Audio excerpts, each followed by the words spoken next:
አሁን እኔ ፋንታሁን በዘመኑ የዘር ክፍፍል ኦሮሞ ነኝ። እሺ ሰላሌ ነኝ። ሽመልስ አብዲሳ የሚነግረን ኦሮሞማ የተለየ ነው፣ ከሃይማኖቶች ሁሉ ይበልጣል ነው ያለው። እሱ ነው ያለው፣ እኔ አላልኩም። ጀረነ በአደባባይ ነው ያለው፣ በቴሌቪዥን በኦቢኤን ነው ያለው። እሱ ደግሞ የራሱ ንግግር ሳይሆን የፖሊሲ የመንግስት ፖሊሲን ነው የሚናገረው። የብልጽግና አባል ነው፣ የክልል መሪ ነው። እኔንም ይመራኝ እሱ ነው። ጀረነ አፋን ይሁዲ አፋን አረባ ብየ ፊጤ ጅራ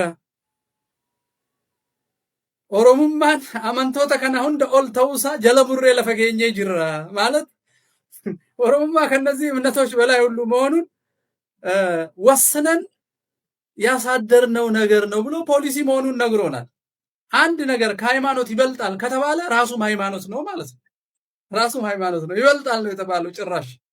ስለዚህ ይሄ አዲስ ሃይማኖት ነው። እኔን የማይወክለኝ እኔ ኦርቶዶክስ ኦሮሞ ነኝ። እኔን የማይወክለኝ አዲስ እምነት በፖለቲካ የሚራመድ አለ። ለዛ እምነት የሚስማማ ክርስቶሳዊ ያልሆነ በኦርቶዶክስ ስም የሚሰራ የጣዖት አገልጋይ ካህን ነው መመስረት የፈለጉት። ለዛ ነው ጣዖት ነው ያልኩት። ኦሮሞማ ኦሮሞን አይወክልም። ትግራዋይነት የሚል ነገር ካመጣ ሰሜኑ ትግራይን አይወክልም ህዝቡን።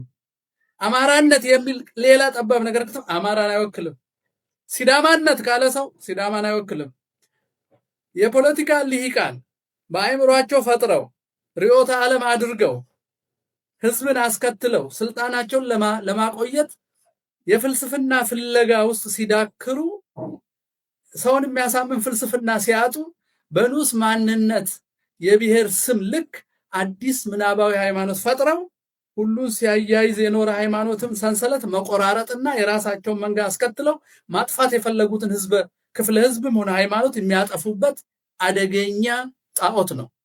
አደገኛ ጣዖት ነው። ይሄ ለኦሮሞ ብቻ አይደለም ይሰራው፣ ለትግራይም ይሰራል፣ ለአማራም ይሰራል፣ ለሲዳማም፣ ለወላይታም፣ ለፈለግሽው ሰው ይሰራል።